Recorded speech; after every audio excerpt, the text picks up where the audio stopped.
Bienvenidos hoy. Decisiones controversiales en la justicia. ¿Quién tiene la culpa y quién tiene la razón? Ese es el tema de nosotros el día de hoy. Bienvenidos a Hablando de Frente.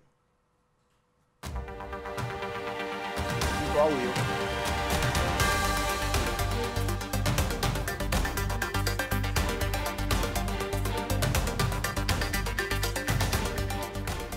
Bueno, yo creo que lo que ha estado pasando últimamente en la justicia es quizás la razón de ser por la que iniciamos este programa. Y era tratar de hacer docencia cuando se empezaban a dar temas polémicos en la justicia, para tratar de ilustrar a las personas y que de alguna manera pudiésemos interpretar cada uno de acuerdo a lo que dice la ley, de si las actuaciones que están haciendo los jueces, los fiscales o la defensa es la actuación adecuada. Hemos tenido últimamente decisiones cuestionadas sobre el juez Leslie Loaiza. Mucha gente ha salido a cuestionar. Yo he cuestionado que mucha gente de los que han cuestionado, valga la redundancia, no han tenido acceso ni siquiera al expediente a ver qué fue lo que se decidió y por qué se tomó esa decisión. Tenemos el caso de los productores, un ministerio público pidiendo detención preventiva y 9 años de prisión para gente que estuvo metido en una protesta del gremio de los productores. Tuvimos el caso del menor que salió, que no se le legalizó la detención por parte de la aprehensión, perdón, por parte de un juez penal, en donde el Ministerio Público llevó al menor producto del que le había dado una patada a un señor mayor discapacitado en la nuca. Así como tenemos esos casos a lo largo de este año, y hoy que finalizamos los programas del año, hemos tenido casos como por ejemplo la nulidad decretada por la magistrada Ángela Russo en el caso de radares de Finmecánica. Hemos tenido la decisión del juez quinto, Enrique Paniza, sobre el caso del ex mayor Alex Cedeño, decretando la nulidad porque el Ministerio Público no pidió las prórrogas o no pidió declarar la causa compleja dentro del término que tenía. Hemos tenido el caso del juez Enrique Pérez, en el caso de la exministra Giselle Burillo, donde se dio la nulidad por violación del fuero penal electoral. Hemos tenido la decisión del juez Rolando Quesada, donde se dio en el caso del señor Ferrufino, si mal no recuerdo, se da una nulidad producto de una doble investigación. Hemos tenido el caso del magistrado Sáenz y la magistrada Estrada, cuestionados por un tema en donde decretaron que había habido doble juzgamiento sobre alguna de las personas jurídicas vinculadas en el caso Moncada. Y pues como dijimos, han habido decisiones del juez Leslie Loaiza sobre el caso de helicópteros, de granos de comida, comida deshidratada, la juez Vilma Urieta, juez 14, sobre el caso de la caja de ahorro. Y entonces hoy nos toca empezar a tratar de desenmarañar esto. Y he mencionado todas las decisiones que se han dado, o varias de las decisiones, no todas, de las que se han dado relacionadas a diversos jueces, para que ustedes se den cuenta que esto no tiene que ver con un juez. Esto no tiene que ver con el juez Leslie Loaiza. Esto se ha dado en diversos casos y en muchas ocasiones por exactamente lo mismo. ¿Por qué? Nosotros tenemos normas, al igual que las tenemos en cualquier país del mundo, sobre algo que se llama debido proceso. Se viola el debido proceso y existen sanciones de nulidad. ¿Por qué? Hay gente que me dice a mí, mira, Alfredo, lo que pasa es que cuando la justicia está por arriba de la ley, entonces hay que preferir la justicia y no hay que preferir la ley. Pero lo cierto es que nosotros nos formamos con un tema de debido proceso. ¿Por qué? Porque cuando ustedes no siguen las reglas y no siguen las leyes de un procedimiento, no se puede llegar a determinar quién tiene la razón, porque se está violentando la forma. Es como llegar a un juego de fútbol y que en el juego del fútbol le digan a uno que no vale la... No importa si son 90 minutos, no importa si son 3, 4, 5 tiempos, no importa si mete el gol con la mano en vez de meterlo con el pie. Entonces, ese tipo de cosas en materia jurídica, el debido proceso es importantísimo, porque es la única forma en que se ordenan las pruebas, se ordenan todo lo que tiene que ser para poder determinar si una persona es culpable o es inocente. Y los procesos tienen reglas, y los tienen para la fiscalía y los tienen para la defensa. téngalo por seguro que nosotros como abogados defensor que somos, si a nosotros nos establecen que, por decir algo, que nosotros tenemos 5 días para presentar pruebas o 5 días para presentar un alegato, créanme que si yo llego al día 6º, ese escrito es rechazado. Créanme que si yo presento las pruebas el día 6º o después de la audiencia en donde se tenía que debatir las pruebas, no me lo van a aceptar. No vamos a hablar de si era justo o no, si mi cliente era inocente o no, simplemente no me lo van a aceptar, porque hay un debido proceso que cumplir. El Ministerio Público, y es principio rector del proceso, tiene exactamente una igualdad de armas que la defensa. Entonces, si nosotros tenemos normas rígidas como defensa, también los tiene la Fiscalía. Ahora, al Ministerio Público, todo esto que pasó, se le anunció por años que iba a causar las nulidades. Esto no fue que ellos fueron sorprendidos, no sabían, disculpa, se descuidaron. No. Miren, el Ministerio Público, cuando nosotros le hablábamos de que había que respetar la presunción de inocencia, eso era suficiente. Fue suficiente para que ellos se pusieran a hacer conferencias de prensa y videos de YouTube. Así son. La ley dice que no lo puedes hacer, ellos igualito lo hacen. Cuando dicen que las partes deben tener acceso al expediente, ¿qué hacían? Lo hacen todavía. Le bloquean el acceso al expediente a los abogados, limitando el derecho de defensa del abogado. En alguna forma, a veces lo esconden y dicen que no, que el fiscal está haciendo unas diligencias o que no lo encuentran o que no está en el despacho y hacen al abogado venir 4 y 5 veces. Y ahora que tienen la ley famosa de crimen organizado, ahora lo decretan en reserva cada vez que le da la gana. Y entonces resulta ser que a usted lo acusan de algo y usted le pregunta a su abogado, pero ¿de qué me están acusando? ¿Y cuáles son las evidencias que tienen en mi contra? Y su abogado le tiene que decir que el fiscal no me ha dejado ver el expediente. Y eso está pasando en la justicia de hoy. Entonces nosotros no podemos tener un ministerio público que intenta ganar los casos con trampa, que supuestamente su misión es tratar de que se cumpla la ley. Y ellos, para cumplir la ley, no pueden, a so pretexto de querer hacer cumplir la ley, ser los primeros que la violan. No pueden hacerlo. Fíjense, si a ellos les dicen que la investigación debe tomar de 4 a 6 meses, ellos se toman 2 y 3 años.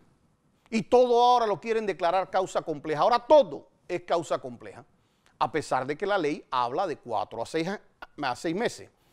Si le dicen que respeten la presunción de inocencia, ¿verdad? Y que tengan cuidado con las medidas coercitivas, mandan conducciones en masa. En masa hacen las conducciones. Si la ley les dice que la última medida a aplicar es la detención provisional, esa es la primera que aplican. Es la primera que aplican. Porque el Ministerio Público pareciera, a este Ministerio Público que nosotros estamos teniendo con esta administración, pareciera que le dicen esto es justo lo que no puedes hacer y van corriendo a hacerlo. Fíjense que en el caso de Odebrecht, el juez le dijo a la fiscal Zuleika Mur, usted puede investigar todo el tiempo que le dé la gana siempre que no hayan detenidos. ¿Qué fue lo primero que hizo? Causar un detenido de manera inmediata para que el caso se lo tuvieran que remitir al juez en 2 meses. Y después ir a pelear y a chillar porque no tenían suficiente tiempo. Y es que si al Ministerio Público le dicen, señores, ustedes no pueden estar agarrando y deteniendo personas mayores de 65 años, no les pueden estar aplicando detención provisional a una persona que todavía se le tiene que presumir su inocencia, que está en una investigación, que está en un proceso, son capaces de irse a hacer una redada a un asilo de ancianos. Porque así han estado haciendo las cosas. Justo lo que la norma le dice que no hagan, eso es lo que han estado haciendo. ¿Qué hemos sabido nosotros de casos como el de Paulette Morales, Caneto Carlos Araúz, el del señor Marciaga, el del señor Limberópulo, el del señor Brin, Mangravita, Pablo Ruiz Obregón, el señor Francolini, el propio señor Pipo Virsi, el señor Arango, y de exministros como Ferrufino, Javier Díaz, Emilio Cuyuswetter, Jaime Ford, Lucy Molinar, Roberto Enríquez, Susi Varela, expedientes como compra de los granos, piso y techo, helicóptero, mochilas, Caja de Ahorro, FIG Mecánico, Financial Pacific, bolsas navideñas, y puedo seguir y seguir y seguir. De todos los casos en donde ellos decían o tienen todas las evidencias o que estaban cumpliendo el debido proceso, y todos estos casos se han caído o en sobreseimiento de las personas o en nulidad. ¿Cómo hicieron esto? Mírense, nosotros cuando nos tocó ver casos, por ejemplo, como los del PAN, nosotros que veíamos diferentes clientes en los casos del PAN, nosotros veíamos que sí, claro que habían habido irregularidades y claro que habían funcionarios vinculados y hasta empresarios vinculados que podían someter a una investigación penal.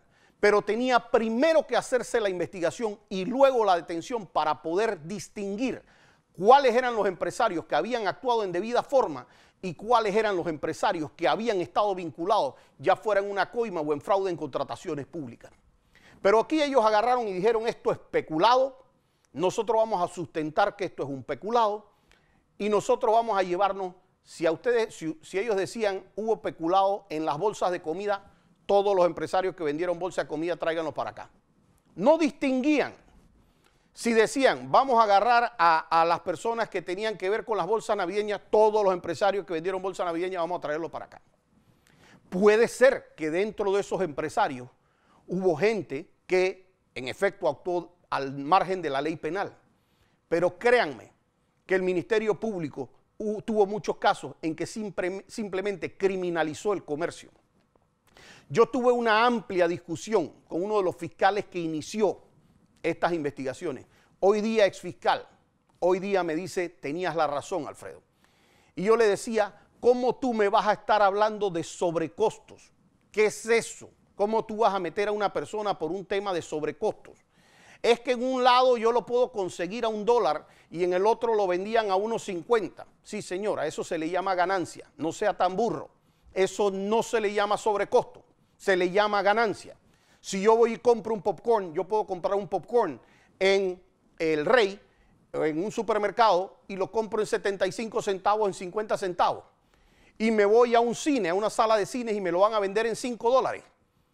Eso no se llama estafa, eso se llama ganancia, ¿verdad? Un empresario va a tratar de vender siempre en el mejor precio que pueda vender. En el caso del PAN, el director del PAN no necesitaba 3 cotizaciones. La ley no le pide que tenga 3 cotizaciones. La ley le da la facultad discrecional para decidir a quién va a comprar. Entonces, si yo como empresario podía ofrecer mi producto y me lo podían comprar, yo tenía entonces la libertad de hacer oferta y demanda. Y gente me decía: bueno, es que lo que pasa es que este producto, si tú lo compras en el supermercado, vale 7 centavos. Y acá lo vendían en 15 centavos o en 10 centavos. Claro, el distribuidor, cuando usted va y se lo paga al contado, lo compra en 7 centavos. Pero cuando usted lo tiene que vender a crédito, cuando usted tiene que contratar abogados para hacer esa licitación o esa solicitud de precios, cuando usted tiene que preparar fianzas de cumplimiento, cuando usted tiene que cobrar en 6 meses, cuando usted tiene que repartir esa latita por todo el país, por supuesto que el precio va a cambiar. Pero además, yo soy un empresario y resulta ser que yo vendo puerco, pero yo tengo que armar una bolsa que tenga puerco, que tenga pimienta, que tenga todas las demás cosas, aceite. Pues por supuesto, si el aceite se vendía acá en 10 centavos, yo voy y le voy a subir el precio. Hubo declaraciones en los casos del PAN en donde funcionarios dijeron: aquí habían bolsas que no se entregaban y nosotros nos ponían a llenar una hoja de que se habían entregado, pero nosotros no sabemos dónde se usaron esas bolsas. Y es cierto, ahí había que investigar un peculado, ahí había que investigar si algo no había llegado, pero yo no podía agarrar a todos los empresarios que hicieron negocios con el PAN y decir que todos ellos estaban vinculados, porque mentira que hubieron señalamientos hacia todos ellos y yo conozco ese expediente, conozco esos expedientes. Entonces, ¿qué pasa? Lo mismo lo fueron haciendo. Cuando llegamos al tema, por ejemplo, del aeropuerto de Tocumen, a mí me llamaba la atención porque salía un video, salía una conferencia del Ministerio Público y le decían a las personas, mira, es que lo que pasa es que hay un negocio que hicieron de estacionamiento. Y en el negocio de estacionamiento que estaba metido el exministro de Lima y que estaba metido empresarios de la comunidad hebrea, hombre, fíjate que si el Estado hubiera hecho la inversión y el Estado cobrara esos estacionamientos, estuviera cobrando $1 millón y no los $400.000. Sí, pero eso era si el Estado lo hubiera hecho. Entonces, por eso se contrata a otra persona. Y después de recibir el $1 millón, también hubiese tenido que pagar salarios, hubiese tenido que pagar mantenimiento, hubiese tenido que pagar el financiamiento, hubiese tenido que pagar una serie de cosas. Entonces, cuando usted tiene eso, usted realiza que lo que había una inversión, que sí, si el Estado lo hubiera hecho, y yo le decía al fiscal, por supuesto, y usted sabe qué, si usted pone a alguien a vender los hot dogs que venden en el aeropuerto, también se pueden ganar esa plata. Y si pone a alguien a vender los perfumes que se venden en el aeropuerto, también se puede ganar esa plata. Y adivine qué, si ponen los aviones y ponen los taxis de ahí, también se puede ganar esa plata. Pero eso es el Estado tercerizando un servicio para poder agarrar y tener un mejor servicio que de alguna manera eso tenga un impacto en el resto de las áreas. Y ustedes saben que esos años fueron los años que el aeropuerto tenía el mayor reporte de ingresos. Lo tuvo durante esos años. Entonces, lo importante aquí era ver cómo salían estas conferencias de prensa y todo el mundo se quedaba con la duda, oye, ¿qué ocurrió aquí? Claro, porque si a uno le dicen que se robaron 1, 2, 3, 4 millones de dólares, por supuesto que uno va a querer ver a todo el mundo preso. Pero cuando las cosas se empiezan a aclarar, ¿qué pudo haber hecho este gobierno? Si eso estaba mal y se prestaba para estas cosas, hombre, donde había delito, perseguir a la persona y poder de alguna manera ejercer la sanción. Pero si no lograbas hacer eso, ¿tú qué podías hacer? Podías cambiar la ley de contrataciones públicas, pero eso no se hizo, no se reguló eso. Podías cambiar estas facultades discrecionales que tienen los ministros para las contrataciones directas, eso no se hizo. Las planillas de la asamblea, que eran escandalosas, ¿se cambió? No, ahí las dejaron. Ahí está lo mismo. La partida discrecional del presidente se cambió, se ha subido. Entonces, todas esas cosas tenían que cambiarse si había la voluntad y no empezar una persecución, básicamente una persecución de brujas. Nosotros vamos a revisar ahora, código en mano, la decisión de cada uno de estos jueces. Porque código en mano, yo les voy a enseñar cada artículo que utilizó estos jueces al momento de decretar estas nulidades. Y ustedes van a determinar quién tenía la razón, si la tenían los jueces, los fiscales o la defensa. Eso al volver de comerciales.